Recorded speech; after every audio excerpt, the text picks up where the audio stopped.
19h30, vamos dar início à nossa reunião de toda segunda-feira, em nome de Deus, em nome de Jesus, na companhia dos bons espíritos, os guias, os mentores, de todos os nossos irmãos do plano espiritual que sempre nos acompanham nesta reunião, nos intuindo, nos auxiliando, nos dando a clarividência do raciocínio, a quem somos, mais uma vez, muito agradecidos pela oportunidade de estarmos aqui reunidos. Pedimos à espiritualidade que zele pelo equilíbrio vibratório no ambiente dessa sala, não permitindo a presença de entidades que não estejam alinhadas com os propósitos da reunião, sobretudo aquelas que nos distraem, que afastam o nosso pensamento da concentração necessária para o entendimento dos textos, das lições dessa noite. E aos encarnados nós pedimos que se concentrem nas preces, pois esse é o meio pelo qual conseguimos uma conexão mais forte, mais intensa com os nossos irmãos do plano espiritual. Através das nossas preces, elevamos o nosso padrão vibratório e essa conexão se faz de forma mais forte. E através dessa conexão é facilitado o trabalho do passe, porque muitos vêm aqui porque precisam do passe. É facilitado o trabalho da fluidificação das águas que são trazidas para retornarem aos seus lares, para o consumo daqueles que delas precisam. É através dessa conexão que estabelecemos esse ambiente de total conforto espiritual, ainda que por breves momentos, mas é um conforto muito grande que todos nós vivenciamos dentro dessa sala. As nossas orações, nessa ligação com os nossos irmãos do plano espiritual, são fundamentais para isso. Pedimos pelos nossos lares, pedimos por aqueles a quem somos ligados, por aqueles que já retornaram à pátria espiritual, por aqueles que não puderam estar presentes aqui hoje fisicamente, pelo nosso trabalho e por tudo que necessita das nossas vibrações, das nossas preces. Pai nosso que estais no céu, santificado seja o vosso nome. Venha a nós, ao vosso reino, seja feita a vossa vontade, tanto na terra quanto no céu. O pão nosso de cada dia dai-nos hoje, Senhor. Perdoa, Pai, as nossas dívidas, as nossas ofensas, assim como nós perdoamos aos nossos devedores e aos nossos ofensores. E não nos deixeis cair em tentações, mas livra-nos de todo o mal. Que assim seja.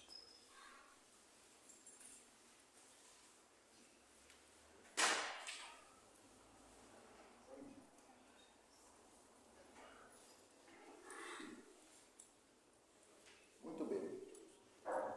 Primeiramente, vamos aí ao nosso estudo no Livro dos Espíritos, projetado aí.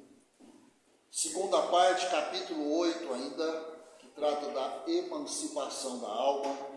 Hoje nós vamos falar desse tópico aí, letargia, catalepsia mortes aparentes.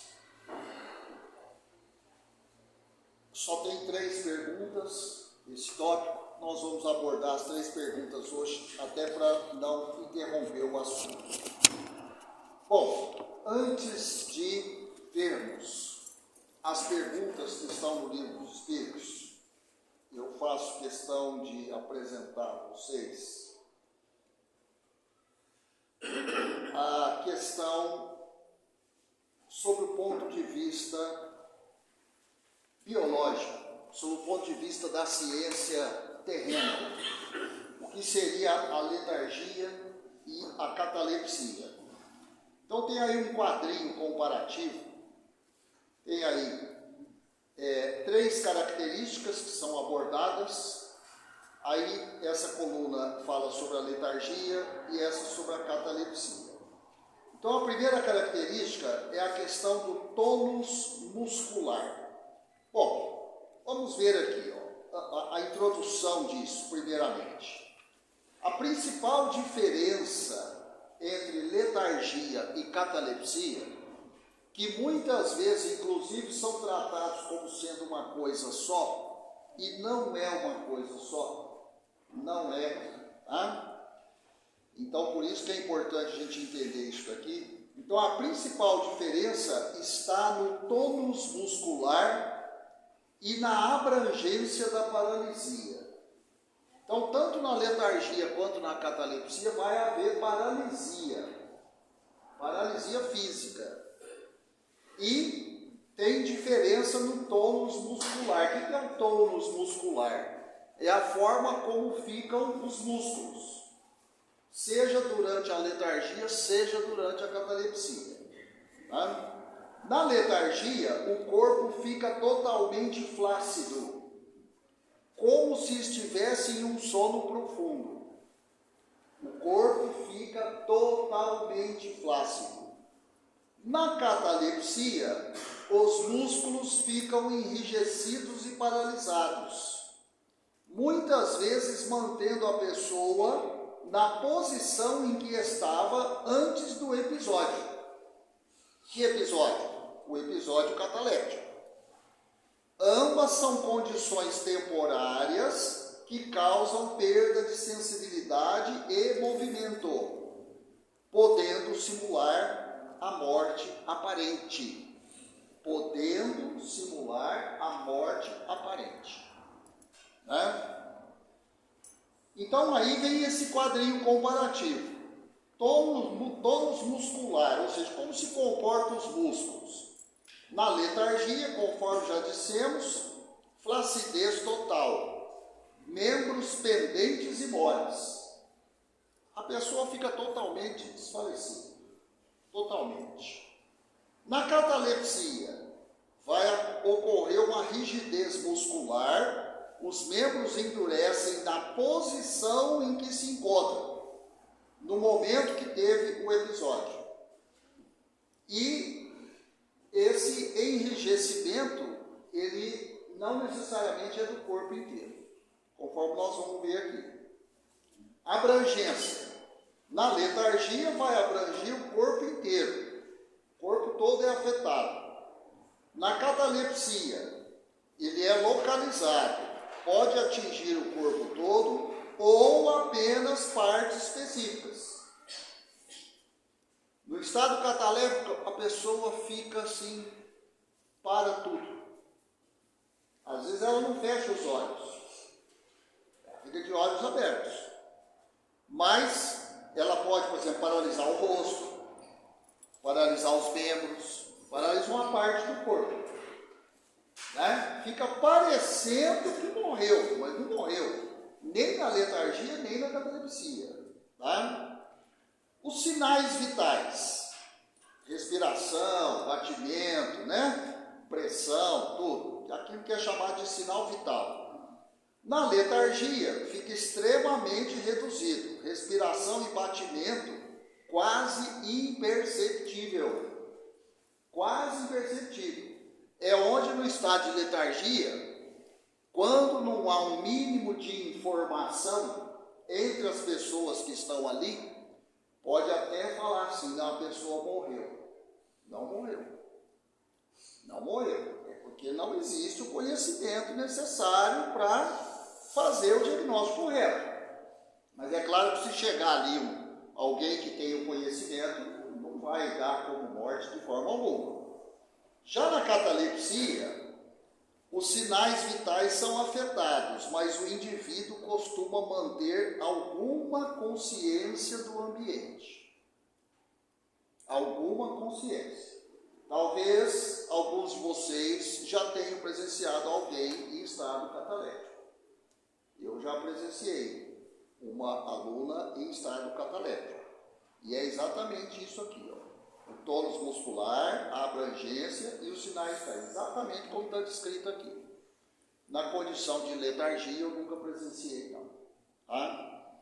Agora, vamos colocar esse conhecimento, que é o conhecimento da ciência aqui da Terra, aos olhos da doutrina espírita.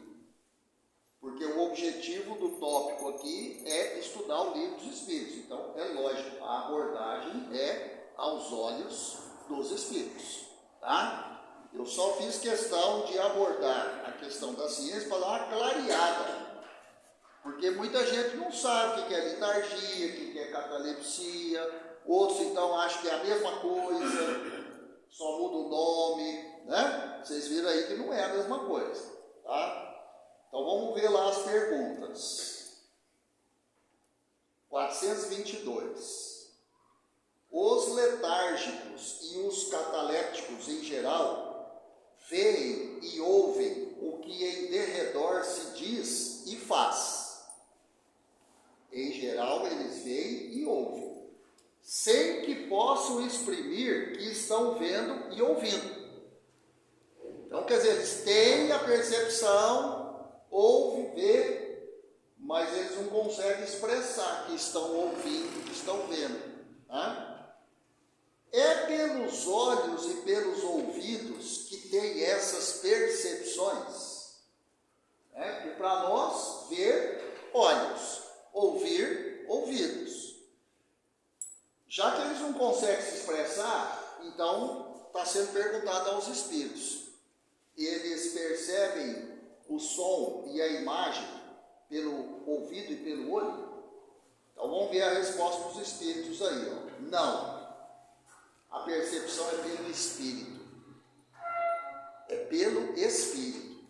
Não é pelos órgãos do corpo. Tá?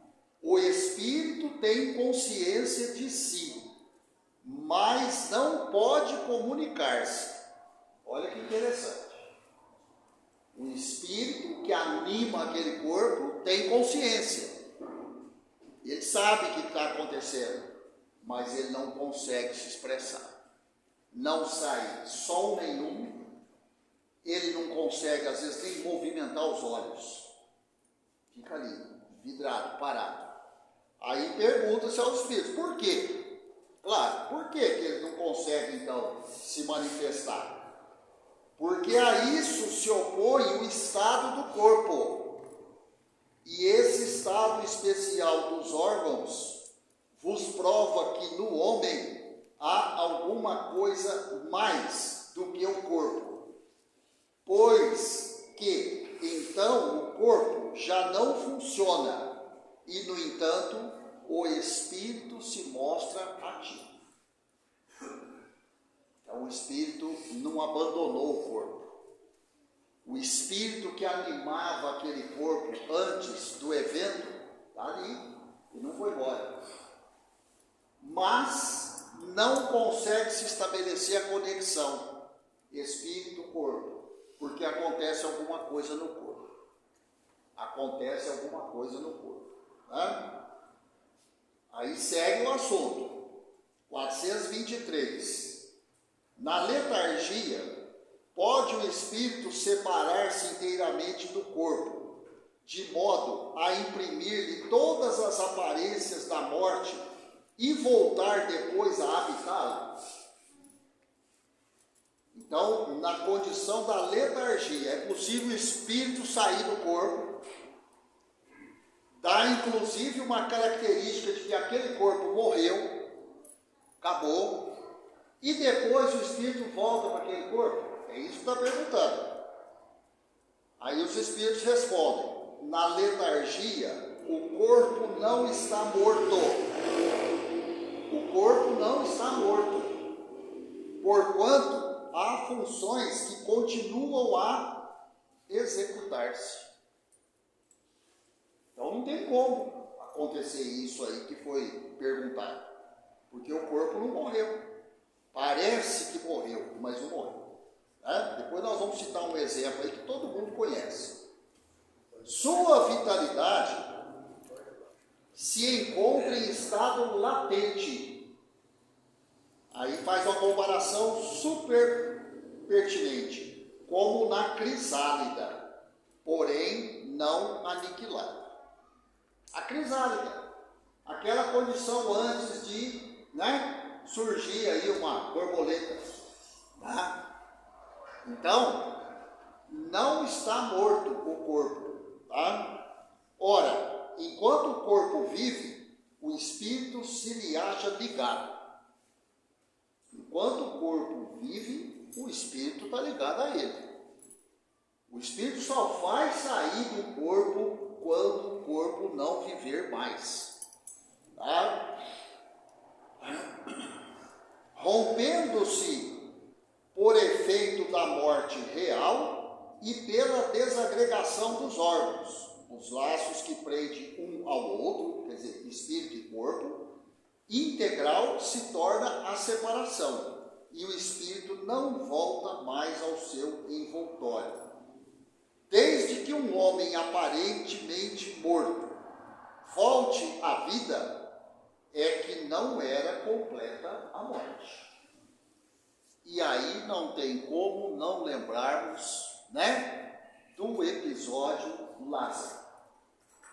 Quando Jesus ressuscitou, entre aspas, Lázaro.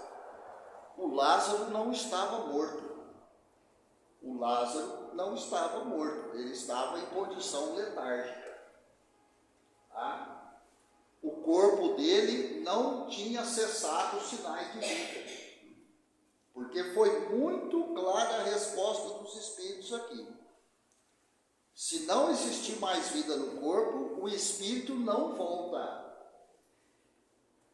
Se o espírito voltou, é porque ele não se desligou. Então não é nem certo falar a expressão voltou. Como que eu volto se eu nem fui? A volta dos que não foram, não tem jeito.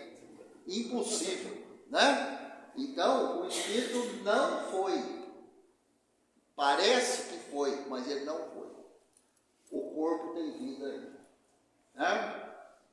Então é isso, Esse episódio ilustra muito bem essa questão da letargia.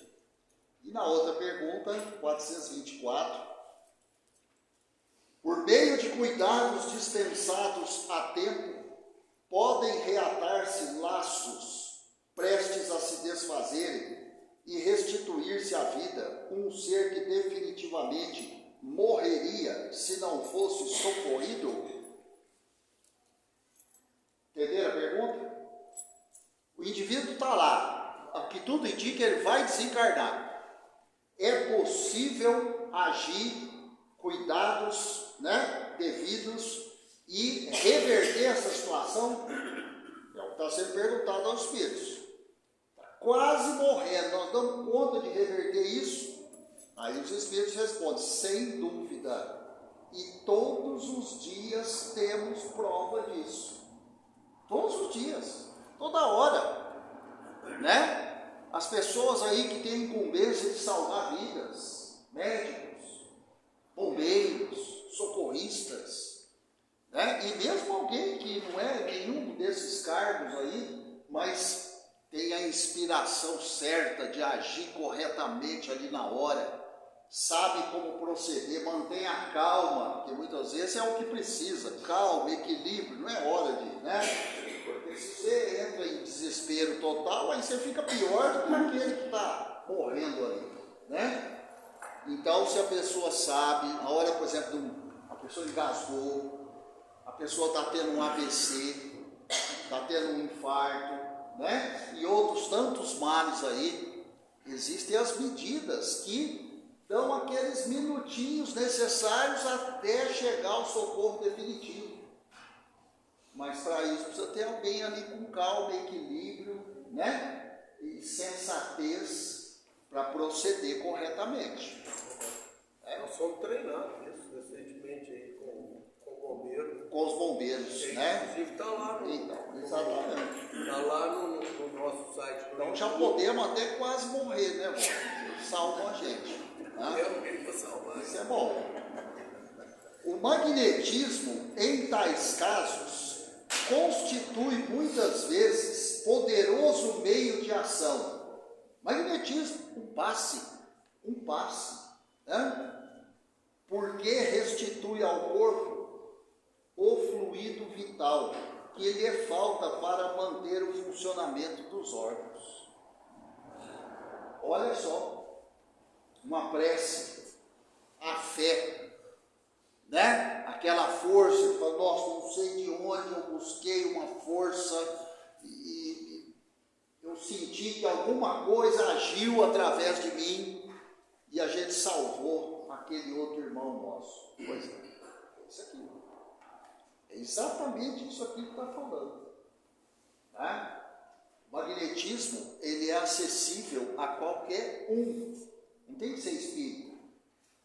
Não tem que frequentar a casa espírita. Aliás, não tem nada a ver isso. Isso aqui é acessível a qualquer um. Né? Isso é importante entender isso. Aí tem uma nota. A nota vai reforçar aquele quadro que a gente viu no começo. A letargia e a catalepsia derivam do mesmo princípio, que é a perda temporária da sensibilidade e do movimento, por uma causa fisiológica ainda inexplicada. Ainda inexplicada. É muito estudado esse assunto aqui ainda. Tá? É claro, você fala, mas esse livro foi escrito em 1860 e poucos. Tá. Não, já se passou muito tempo, a medicina já descobriu muita coisa. Sim, mas não descobriu tudo. Esse é um assunto ainda bastante estudado. Né? Tudo que diz respeito à medicina, o nosso conhecimento ainda é bem pequeno. Essa aqui é a grande verdade. Muito pequeno mesmo. Com todos os avanços, mas ainda é muito pequeno. Tá? Difere uma da outra. Letargia é uma coisa, catalepsia é outra. Em que na letargia a suspensão das forças vitais é geral. Geral. Quer dizer, na letargia fica parecendo mesmo que a pessoa morreu. Literalmente. Você olha e fala, não, está morto. E dá ao corpo todas as aparências de morte. Na catalepsia fica localizada, podendo atingir uma parte mais ou menos extensa do corpo, de sorte a permitir que a inteligência se manifeste livremente, o que a torna inconfundível com a morte. Catalepsia. A letargia é sempre natural, a catalepsia é por vezes espontânea, mas pode ser provocada e suprimida artificialmente por ação magnética. Tá? Então é isso que nós temos de informação no Livro dos Espíritos sobre esses tópicos. Né? Diga, Finote. No passado, muitas pessoas foram enterradas vivas. Muitas. Aí começaram a fazer as sepulturas com respirador.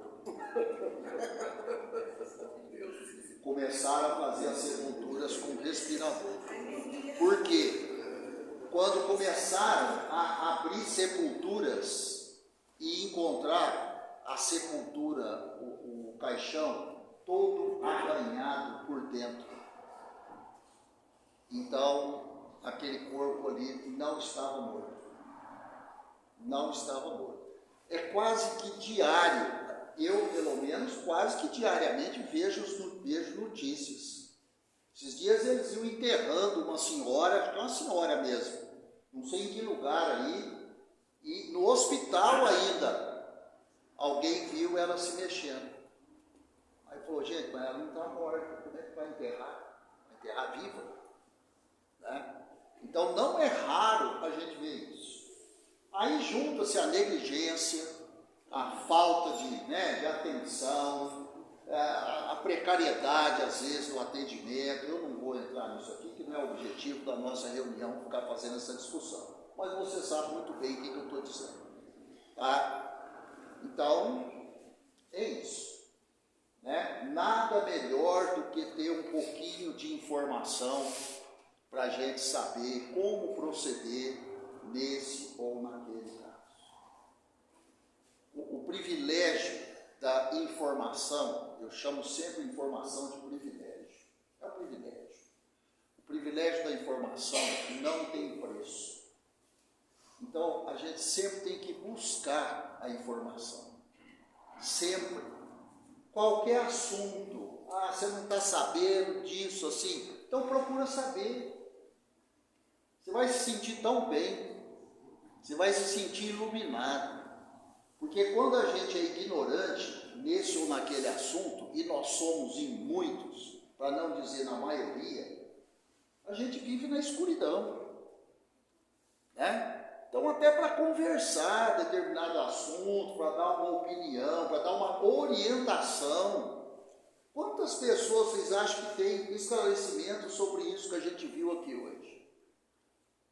Se brincar, nem ouviu falar nessas palavras, letargia, catalepsia. Eu nunca vi falar essa palavra. Para mim você está falando uma palavra nova. Pois é. Quanto mais saber do que se trata. Então, informação é luz. Informação é luz. Qualquer informação, nós não podemos ser cegos. Não podemos viver na treva da ignorância. Ignorância é uma treva. Tá? É obrigação nossa. Nosso mestre maior falou que a gente tem que se instruir. E todo mundo dá conta de se instruir. Não podemos fugir a essa responsabilidade. E não precisa ir numa escola para se instruir. Tá? Basta ter vontade. Para a gente ter instrução, basta ter vontade. Mais nada. Querer saber do assunto. Né? E quando a gente tem uma noção do assunto, a gente conversa melhor, a gente orienta, a gente fica mais calmo diante das situações, a gente sabe se comportar, não entra em desespero. Por quê? Porque você domina um pouquinho daquele assunto. Né? Às vezes aí uma lei, um artigo qualquer, né? Um item aí da contabilidade, vai atrás, procura saber, ao invés de ficar aí na dúvida, na ignorância, falando às vezes indevidamente sobre o assunto, procura se instruir, né? E se a gente não sabe o assunto, só tem dois caminhos, ou você fica calado, ou então você vai atrás para saber a informação. Não tem outro caminho, só tem esses dois, né?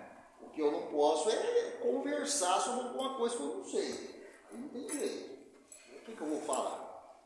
Vou falar um monte de coisa errada, lógico. Ô Marcos, nossa obrigação, além de saber que a gente aprendeu, a gente tem que divulgar. Tem que divulgar, mas é claro, a razão de ser do conhecimento é a propagação dele. Uai, se o que eu aprender ficar só comigo, qual que é a vantagem disso? Qual que é a vantagem disso? Eu não vivo sozinho no mundo, né? Conhecimento tem que ser compartilhado. Eu falo sempre que se existe analfabeto no mundo, a culpa é dos alfabetizados. A culpa é dos alfabetizados, por isso que existe analfabeto. Porque se quem sabe ler e escrever não ensinar quem não sabe, eles vão aprender que jeito? Sozinho? Você não aprendeu sozinho. Tá? Então o conhecimento tem que ser divulgado. Agora vamos para o outro livro, do Caminho, Verdade e Vida, psicografado pelo Espírito de Emmanuel. A lição de hoje é a grande pergunta. A grande pergunta, lição 47. Aí tem um trechinho da Bíblia. E por que me chamais Senhor, Senhor, e não fazeis o que eu digo? É Jesus que está falando isso. Então Jesus falou isso para alguém. Por que me chamais Senhor, Senhor, mas não fazeis o que eu digo? Quer dizer, o que Jesus diz. A gente sempre chama ele. Mas nós estamos fazendo o que ele diz. Na hora do apuro, a gente chama ele. Senhor, Senhor, Deus do céu, meu Deus, me acorde. Mas nós estamos fazendo o que ele diz. Né? Aí isso está lá no Evangelho de Lucas, capítulo 6, versículo 46. Em lamentável indiferença, está falando da gente, viu? Muitas pessoas esperam pela morte do corpo, a fim de ouvirem as sublimes palavras do Cristo. Não se compreende, porém, o motivo de semelhante propósito. O Mestre permanece vivo em seu evangelho de amor e de luz. Às vezes nós ficamos programando o momento de conversar com o Cristo. Como se tivesse uma agenda. Não, eu vou entrar na agenda para falar com ele. E da onde você tirou que tem agenda para falar com Cristo? Alguma vez Cristo falou que tinha que marcar na agenda para conversar com ele? Conversar com a secretária dele primeiro? Para depois poder se ver frente a frente com ele, né? Ou que tem que esperar morrer para encontrar ele e conversar com ele? É o que está questionando aqui. É desnecessário aguardar ocasiões solenes para que lhe ouçamos os ensinamentos sublimes e claros. Desnecessário aguardar ocasião solene, né? Por exemplo, nós vamos começar um regime, aí tem uma ocasião solene. É sempre na segunda-feira. Não, segunda-feira eu começo a minha regime. Né? Hoje é dia 1º de junho, não, dia 1º de junho eu começo. 1º de junho eu vou fazer tudo diferente.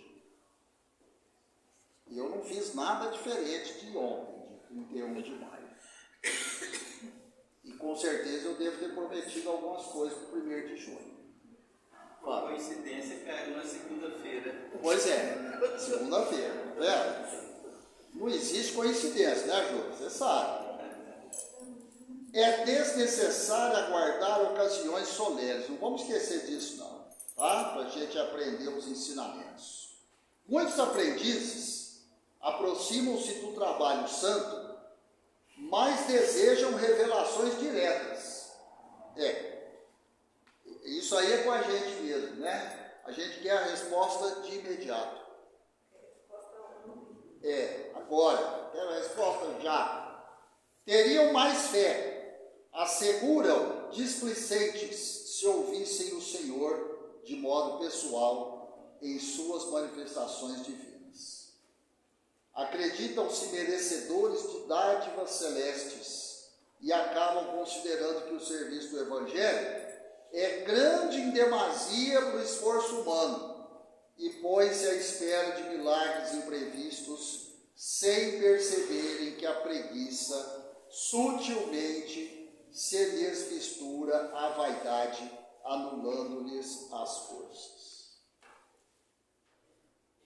Tudo para nós isso daí, né? A preguiça. Reclamamos que o esforço que tem que ser feito é grande. Eu estou orando há tanto tempo, mas não se realiza o que eu estou pedindo. Tá, então é você que determina o tempo, a hora que vai realizar. Então, porque você ficou de joelhos até fazer ferida no joelho, então você tem que receber uma dádiva. É porque foi a pé até não sei onde, encheu o pé de bolha, então tem que receber uma dádiva. Subiu escada de joelho, pagou promessa não sei do que, fez coisas imagináveis, mas não recebeu a dádiva. Aí fica revoltado, fica descrente, fica questionando até se Deus existe, quando não solta aquela frase célebre: ai, Deus esqueceu de mim. Tem isso também, Vaidade, muita vaidade, preguiça, procrastinação. Tais companheiros não sabem ouvir o Mestre Divino em seu verbo imortal. Ignoram que o serviço deles é aquele a que foram chamados. Por mais humildes lhes pareçam as atividades a que se ajustam. Todos nós estamos a serviço do Mestre. Todos. Se nós ainda não percebemos que estamos a serviço dele, aí o problema é nosso, mas estamos a serviço dele. Não estamos a serviço de outro, é do Mestre, Então, qualquer que seja a tarefa que temos aqui no plano terreno, é tarefa designada por Ele, com a permissão dele. E não se discute isso. Na qualidade de político ou de varredor, num palácio ou numa choupana, o homem da terra pode fazer o que lhe ensinou Jesus.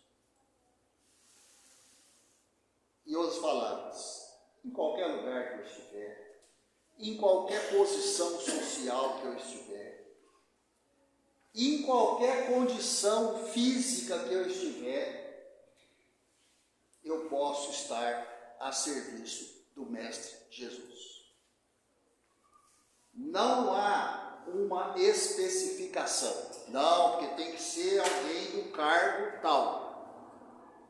Tem que ser alguém do nível social tal. Não tem isso.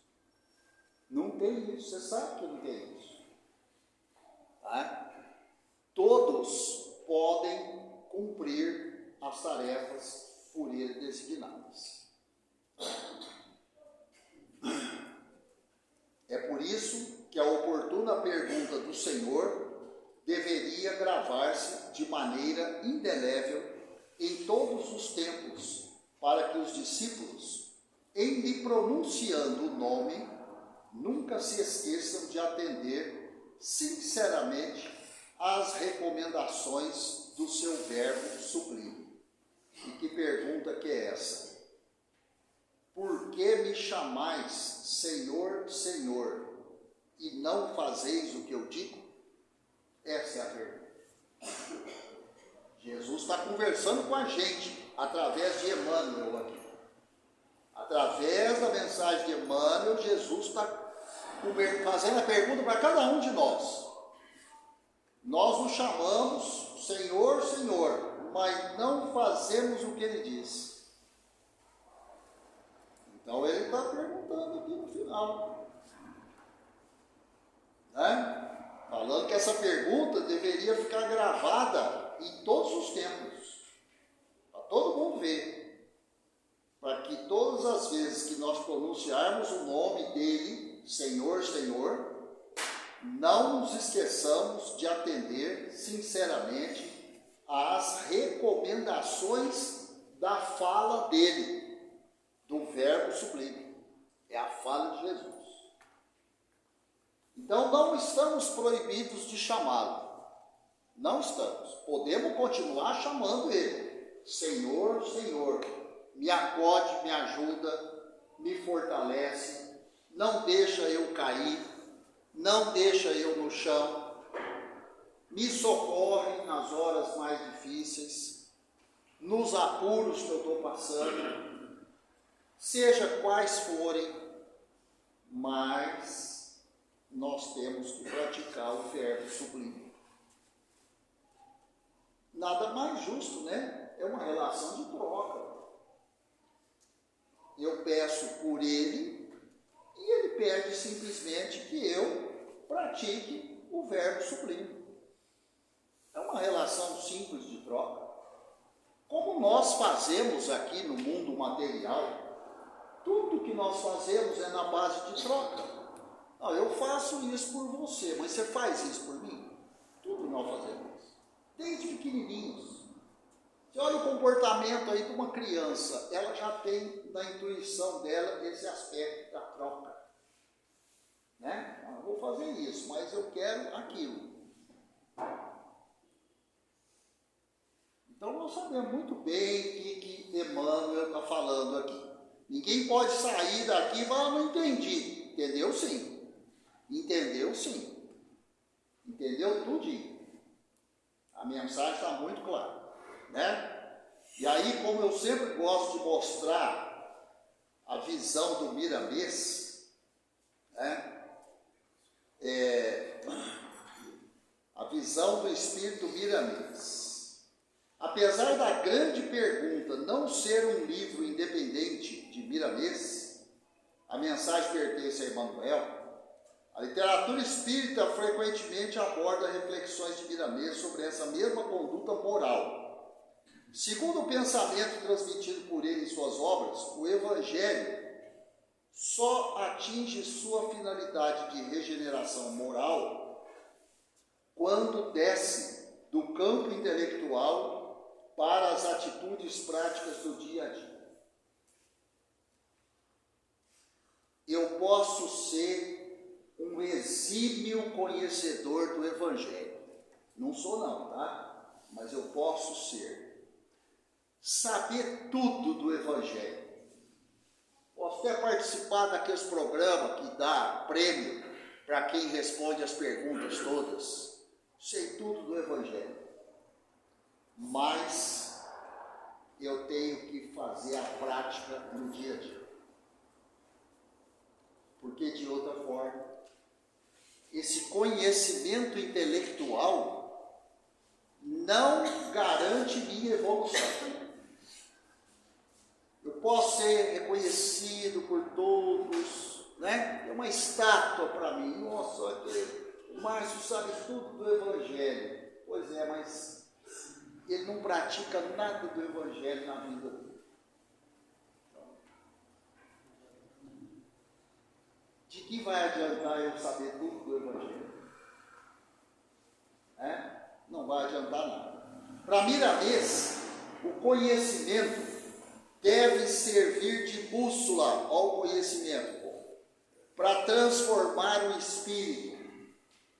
O conhecimento deve servir de bússola para transformar o espírito. Todo mundo sabe o que é bússola. É para achar um rumo. Bússola é para achar um rumo. Então o conhecimento, que eu falei aquela hora para vocês, o conhecimento precisa ter, gente. A informação precisa ser buscada. E cada um que tem que ter vontade para isso. Né? Exigindo que o homem saia da zona de conforto, da teoria. A teoria é a zona de conforto mesmo. E passe a ser um agente ativo do bem, da tolerância e do autoaperfeiçoamento. Essa é a visão do Miramês. Simples, direta, muito objetiva, né? Então temos que praticar o Evangelho. O Evangelho está aí, todo mundo acha bonito, fica emocionado com determinadas passagens do Evangelho, mas precisa praticar o Evangelho. Nós precisamos praticar. Nós. Tá? Como eu sempre comento, né, quando eu estou preparando os textos para trazer para cá, eu sempre acho que os textos são escritos para mim. eu sempre direciono os textos para mim. Tá? Aqui eu estou falando para vocês porque alguém tem que vir aqui falar. Mas os textos, eles são para cada um de nós. Essa aqui é a grande verdade. Sem a prática, nada feito. Ficamos aí, encarnação após encarnação, andando em círculo. Então, é o que eu falo. A bússola é um negócio muito útil. Apesar que hoje tem GPS, né? Tem um monte de coisa mais sofisticada. Mas uma bússola é um instrumento muito útil. Muito, muito. Mas se eu não souber usar, né, Henrique? Eu não sei ler a bússola, então, para mim, ela não foi útil. É igual o GPS. Não, GPS, que bacana. Então, mas você sabe usar? Não, então. Né? E assim toda a tecnologia. E assim o Evangelho. Oh, que bacana o Evangelho. Eu também acho o Evangelho muito bacana. Muito. Tem um monte de coisa bonita no Evangelho. Aliás, tudo é bonito. Mas eu estou praticando o Evangelho. É isso que o Emmanuel está trazendo de mensagem para a gente. Certo? Ô, Márcio, Sim. se todas as pessoas que estão aqui nesse ambiente fizessem uma reflexão do que a gente estudou hoje aqui, colocasse em prática na nossa vida hoje, a gente muda um pouquinho a nossa atitude pelo que a gente estudou. Eu vou chegar lá, vou quebrar o pau, né? Aí você já não vai chegar lá e quebrar o pau mais. Exatamente. Vou consertar. Nós temos que entender que a mudança, por isso que falou aqui, autoconhecimento. A mudança é a gente mudar. Para de preocupar com o outro. Para de preocupar com o outro. Você não vai mudar o outro. Você pode ter a ascendência que for em cima do outro, mas você não vai mudar. Agora, você tem que mudar você. Se cada um mudar a si, o mundo muda. O mundo muda. E todo mundo sabe disso. Eu não estou falando nenhuma novidade aqui para ninguém. Né? Então vamos ao trabalho do passe. Lembrando a importância de permanecer em orações.